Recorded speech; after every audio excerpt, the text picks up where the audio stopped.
Hey everybody, what's going on? Lars here.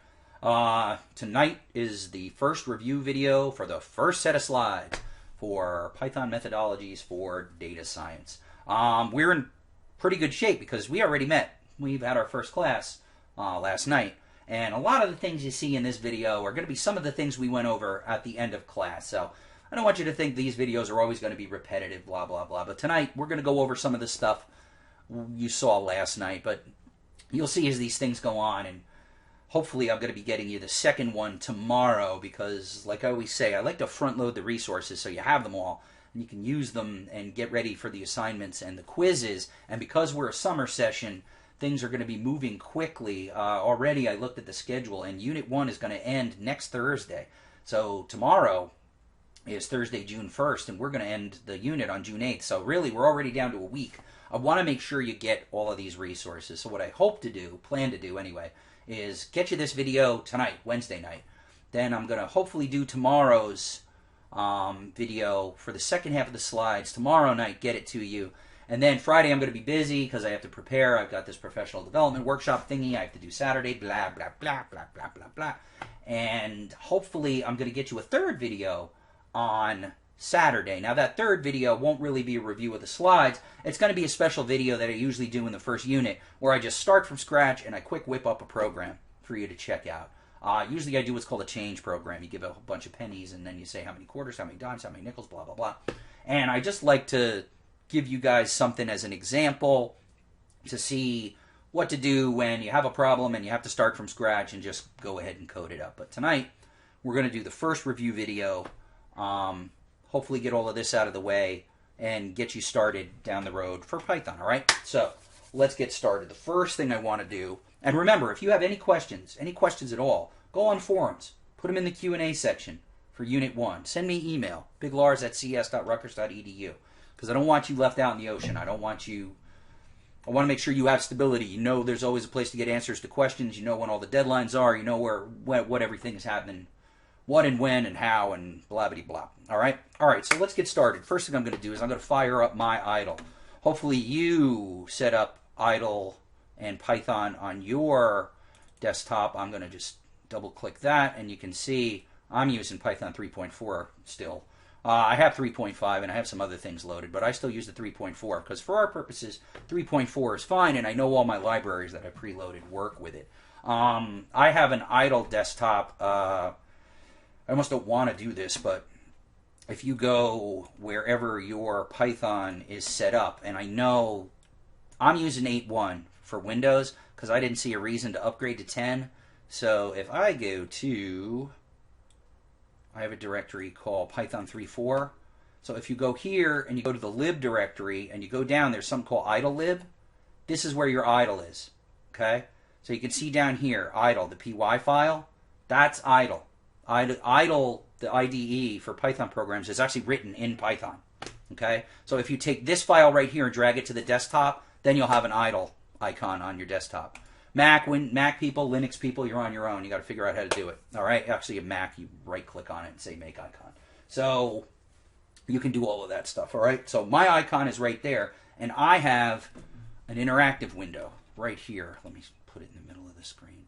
So tradition dictates, as we did earlier, that I do a hello world. So I type print, open paren, hello world in quotes. That hello world is what's called a string or a string literal. And I hit enter and it says hello world. Hey, awesome.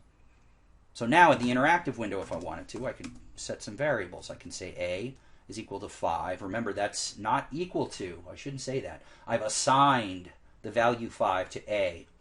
And then I just print A by doing A in the interactive window. Say B is 10, and then I can print B. Then if I want to, I can say A plus B and use arithmetic, or I can set that equal to a variable. And I know you've seen a lot of this before, and I don't want to bore you. Remember, too, all of those numbers that we're using up there are natural whole numbers. They are seen as what we call in computer science integers. Okay? You do not have to sit with integers. If you want, you can use floating point numbers.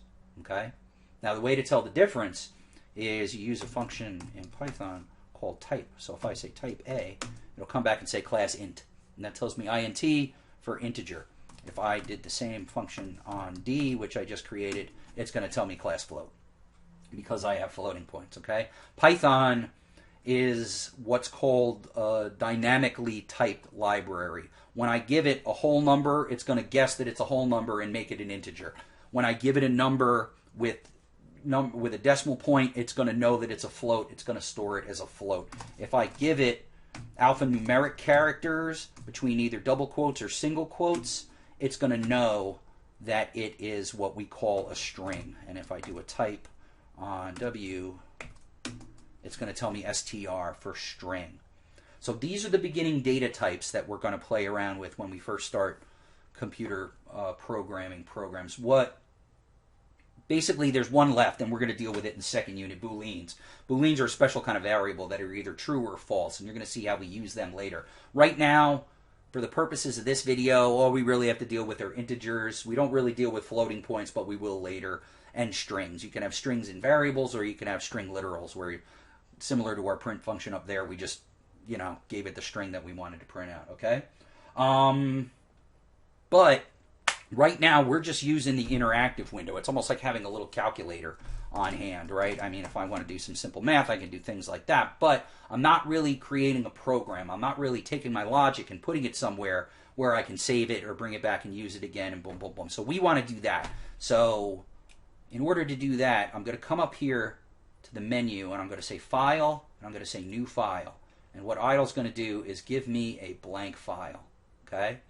So I'm going to take this blank file, and the first thing I'm going to do is I'm going to add some number signs. You can see idle makes them red because they're comments.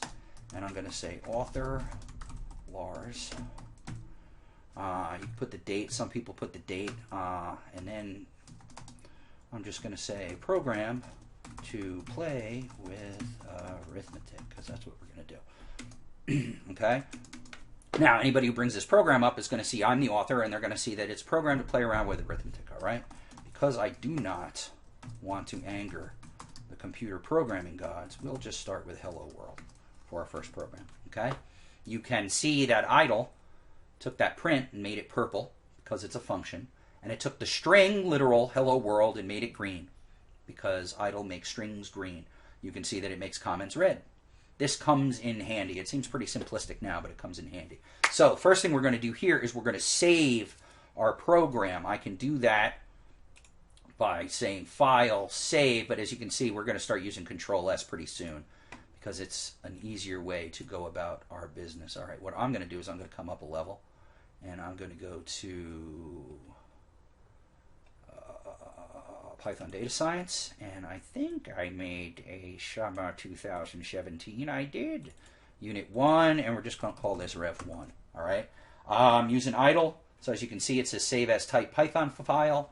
And by just typing Rev 1, it will give me a suffix of .py.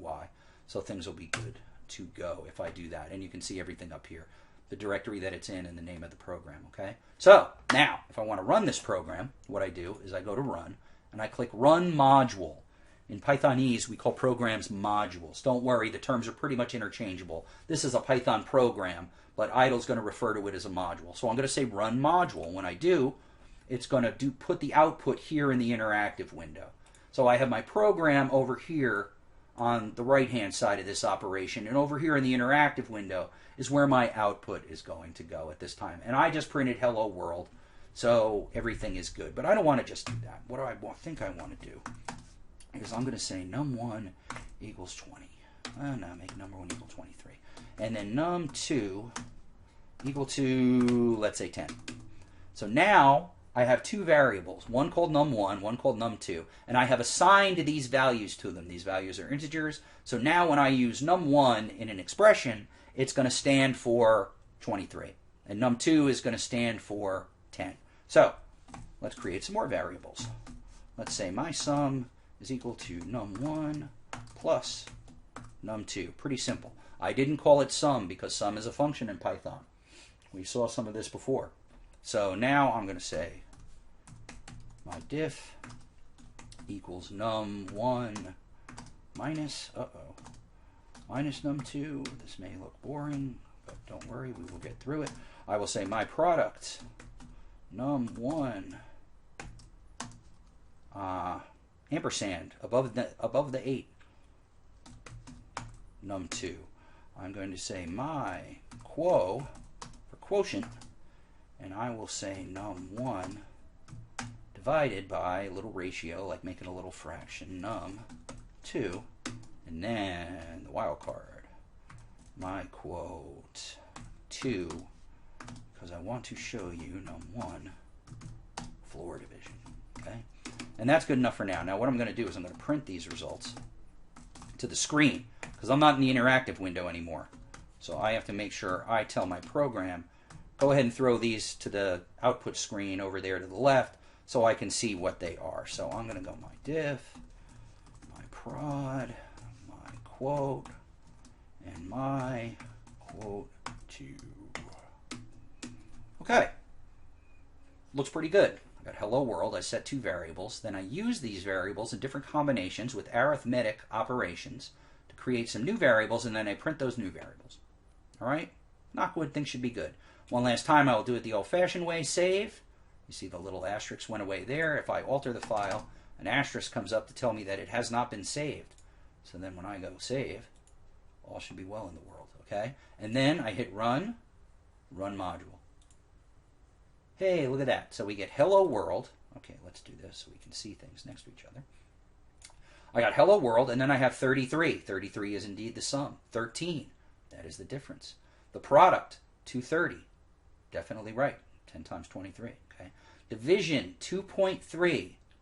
Okay, pretty neat. Now, the second one, the floor division, it's 2, because floor division gives us an integer. Okay? It's always going to go to the floor. Later on, we're going to learn about using the math library for functions and different things like that. Ah, beautiful coffee.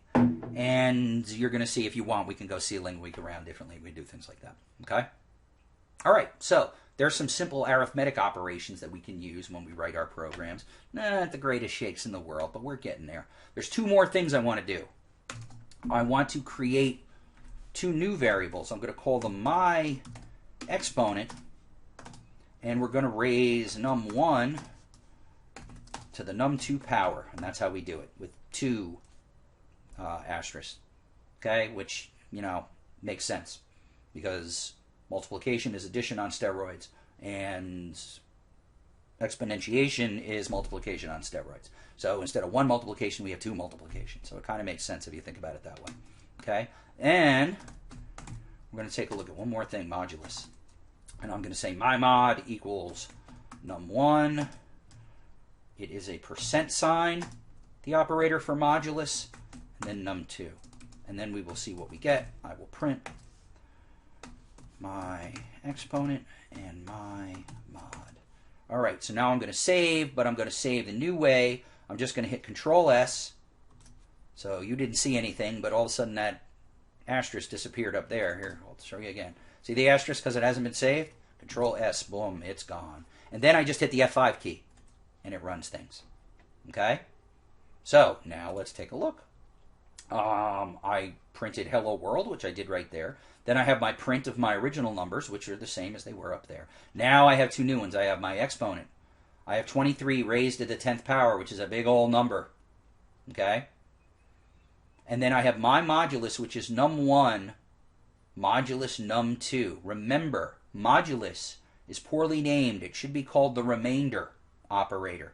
All right? So if I divide 23 by 10, what's the remainder if I do an integer operation? 3. So it basically gives you the remainder. Now, there may be reasons why you want to get a remainder in the future, but what it really comes in handy for is to see if something is a factor of something. Because if I divide by that thing and my modulus is 0, it means I'm a factor. So that comes into play a lot. I can guarantee you it's going to come into play in some programs you write for this course. So modulus is a good thing to remember, and definitely a good thing to have available as far as your programming toolkit is concerned. Okay? All right. One last thing I think I'm going to do is I'm just going to show you W. I don't want to do capitals. Well, you know what? I will do a capital because I want to show you that when it comes to variables, case matters in Python. So you could have a capital W and a lowercase w, and they would be different variables. So in this case, I'm just going to do my name. And then I'm going to show you how you can use string literals with the print statement. So I can say my name is, and I don't need the space, I do not think, comma, uppercase W, so that when I run this, save, run, it now says my name is Lars. So this is a combination of a string literal, my name is, you see the string is right there, and using a string in a variable. If I just put the variable out here in the parentheses after a comma, it will print that right after the string literal. So in this way, we can string things together. Okay? If I wanted to, I could say comma and add something after here, like that. Okay? All right, that's pretty much the last thing. Now, I'm going to show you a little Python trick. You can see up here that when you have a comment, idle puts it in red, right? Well, I'm going to teach you a little trick. Watch this. At the very top of the program here, I'm going to get single apostrophes, 1, 2, 3. Notice it made the entire program green. And then I'm going to come down here and I'm going to say 1, 2, 3. In Python, if a block is bounded by 3 asterisks on either side, Python sees it as a string. You can see it made the entire thing green.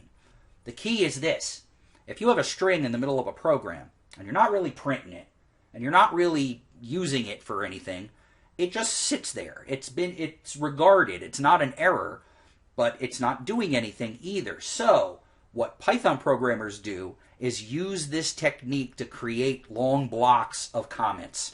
So if you want to comment out code and just have it so it's not really regarded and not used anymore, you can use this technique to just block out code. So now if I just say print hello and just run this, oh, you got to make sure if you're going to use double, you use double, single, you use single. Now if I just print hello and I run this, the only thing I'm going to do is print hello, because the rest of this code is now ignored. Okay? But if I got rid of it, if I get rid of those ampersands, hey, my code is back. Now when I run it, everything comes back. Okay? So what I'm going to do, because I'm crazy that way, is I'm going to block out all this code, and we're going to move on and do one more thing before I put the kibosh on this video. We just wrote a program that showed us a whole bunch of things about the numbers 23 and 10. And that could get boring pretty quick, okay? Not a very dynamic situation. So what if we wanted to create a situation where every time we run the program, we ask the person running the program for the numbers that we're going to use?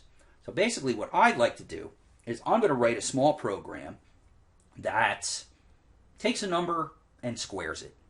So that shouldn't take too long. What I'm going to do is I'm going to create a variable. I'm going to call it number, right? And I'm going to make it equal to the input function. And I'm going to have the input function do a prompt. I'm going to say, give me a number to square. Boom, boom, boom, boom, boom, boom, boom, boom. Done. Okay? Then what am I going to do?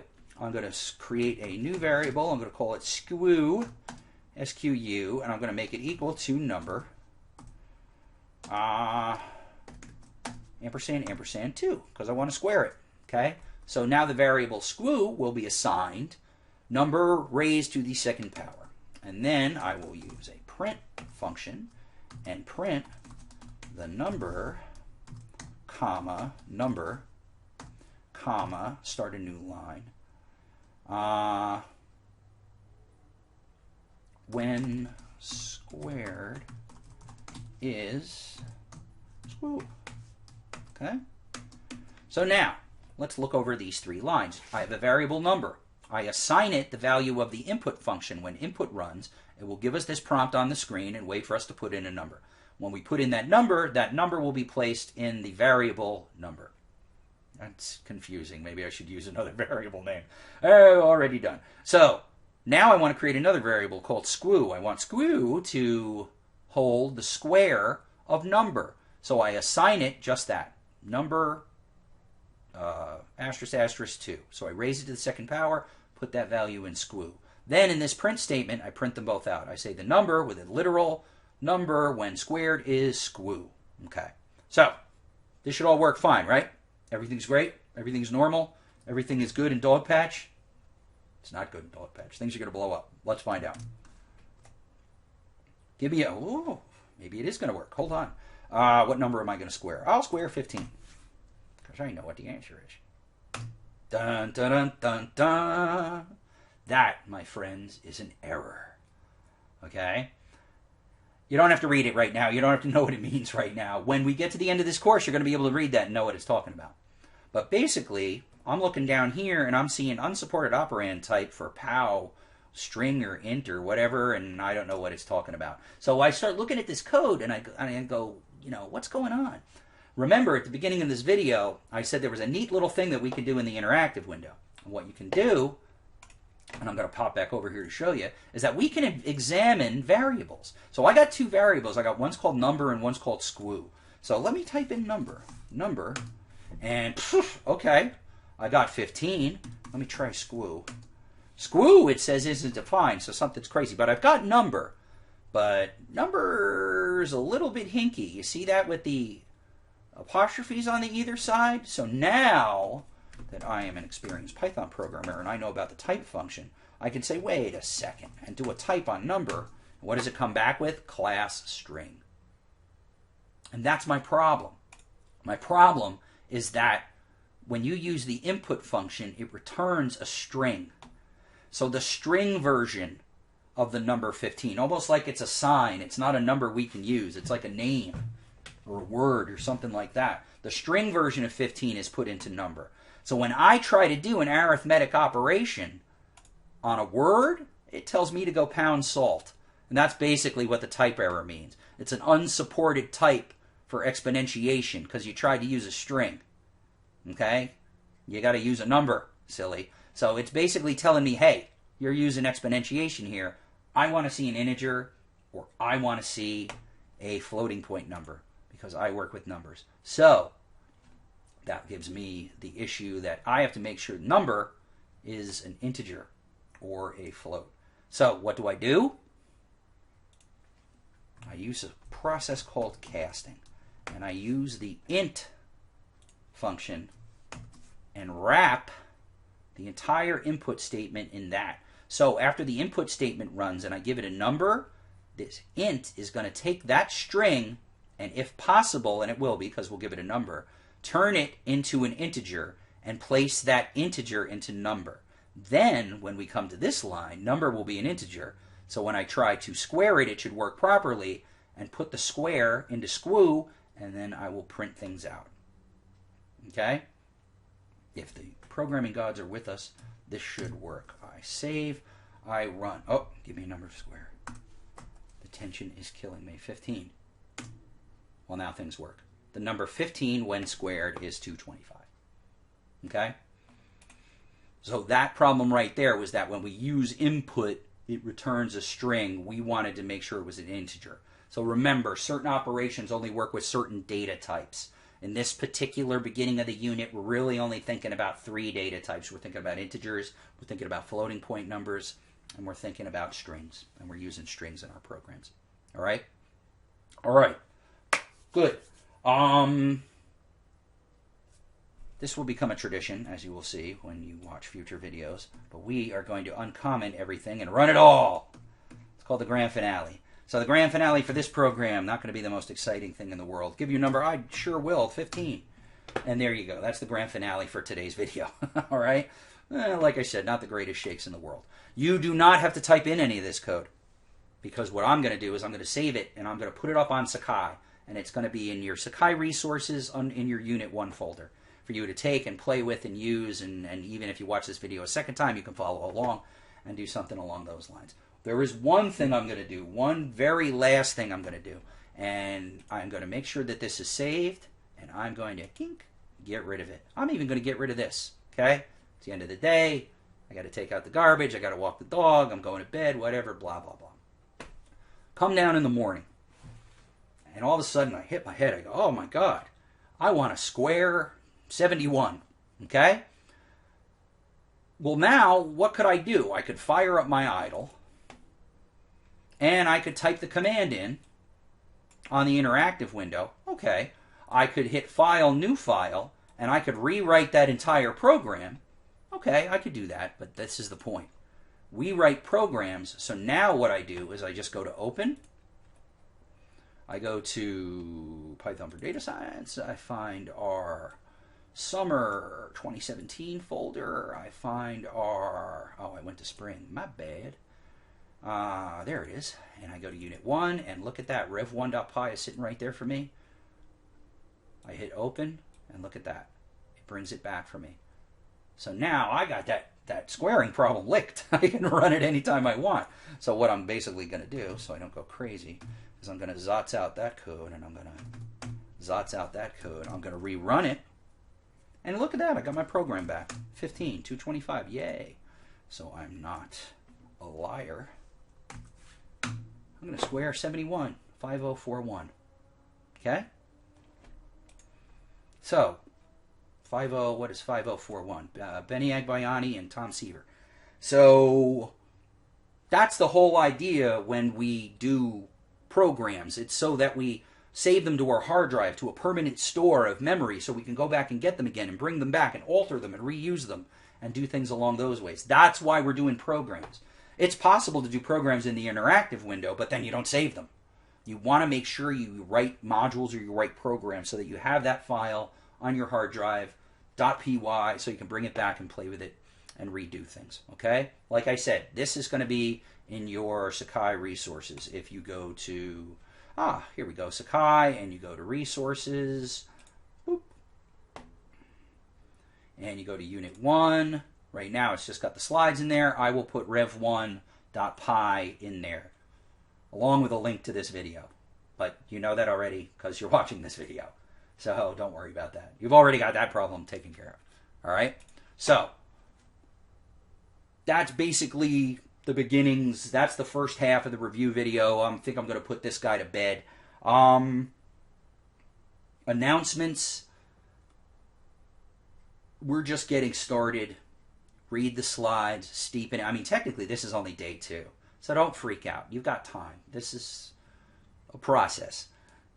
Regard the slides. Tinker a little bit. Run some things. I'm getting you this review video tonight. I hope to get you the second review video, where we go through some Boolean variables, true and false. We'll talk about relational operators, greater than, less than, equal to, things like that. And then at the very end, we'll play around with some if, then, else, and you can start in your code making decisions about some of the variables you get and what you're doing with them. Okay? Then Friday's going to be a busy one. I'm not going to bore you with the stories, but goodness gracious. I have to replace 4 O2 sensors in my Jeep. It's a 2005, so I have 4 sensors, not 2. And otherwise, I can't get my check engine light off. And if I can't get my check engine light off, then I can't get it inspected. So I bought the sensors. That cost me $170. And now me and my friends are sticking my Jeep up in the air and trying to get them all switched out. And they're in the weirdest places. It's tough to reach them. You need special wrenches. I should not be boring you with all of this. But anyway, we've been doing that every night. And then it's like 9 o'clock or 10 o'clock before I get back to my machine and I start doing my Python stuff.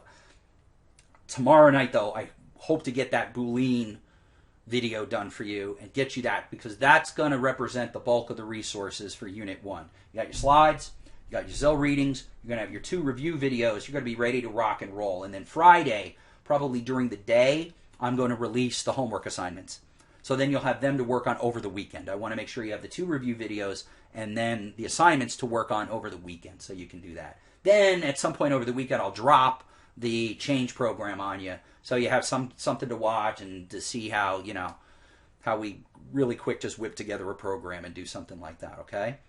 Then you'll have a couple days to keep working on the assignments, read the resources, and get ready. And then a week from tomorrow, we're going to have your first quiz, all right? Don't sleep on the introductions for the forum posts. I don't know if I really have it spelled out well in the syllabus. Go read the syllabus, go read the 101 document. But I usually like to have the posts in there 2, in our case, we'll make it 3 days. I think it's usually 4 days, but because we're summer, I'll make it 3 days. I want to see those forum posts in there 3 days before the end of the unit. because it doesn't make any sense for you to do it Thursday at midnight, because then your classmates can't read what you wrote and nobody can comment on what you did. And it doesn't make any sense to do it at midnight on the Thursday that the unit ends, because no one's going to read or see. So when you see the forum posts for a unit, they're basically due 3 days before the end of the unit. If I see it after 3 days, you're going to see as I do the points, the forum post is worth about 5 points. You're not going to get a 5 if you put it in late. You're going to get a 4 tops. So get in there, do the introductions. This is low-hanging fruit this week. The introductions, piece of cake. So in the future, like I told you, you're going to get a TED Talk and have to comment on the TED Talk. But this week it's easy. It's just an intro. Little silly bio, why you want to, what you do, where you working, what you're studying, why you want to learn Python, blah, blah, blah. What's your favorite color? What's the name of your cat? You know what the deal is. Just a regular intro thing. All right? So I want to make sure everybody's cool. I should just, you know what I should have done? What I should have done is said, you know what? Announcements, don't worry about it. I'll do announcements tomorrow night. But instead I got gabbing, and we did it now. So you got no worries. All right? That's video 1. Got that under your belt. Now you're good with videos. Remember, it's a YouTube video. You want to go watch it again? Go watch it again. You want to watch it at 3 in the morning? You watch it at 3 in the morning. You want to watch certain places in the video, like when we did the input statement 2 or 3 times to make sure you get it, you watch it 2 or 3 times. That's a good thing about these videos. You can stop it and look at the code and copy the code and play with it. You don't have to, because I'm giving it to you in resources, but you can do that too. All right? All right. Then I'm going to get out of here. I'm going to hopefully produce this thing and get it to you by midnight. It's already 10 after 10. And then make plans to get you that other video tomorrow. So summer has started. We're going, and we're going to have fun. You're going to see it's going to be decent. All right? Then I'm going to get out of here. You be good, and I'll be talking to you tomorrow night. All right? All right. I'll see you soon. Bye.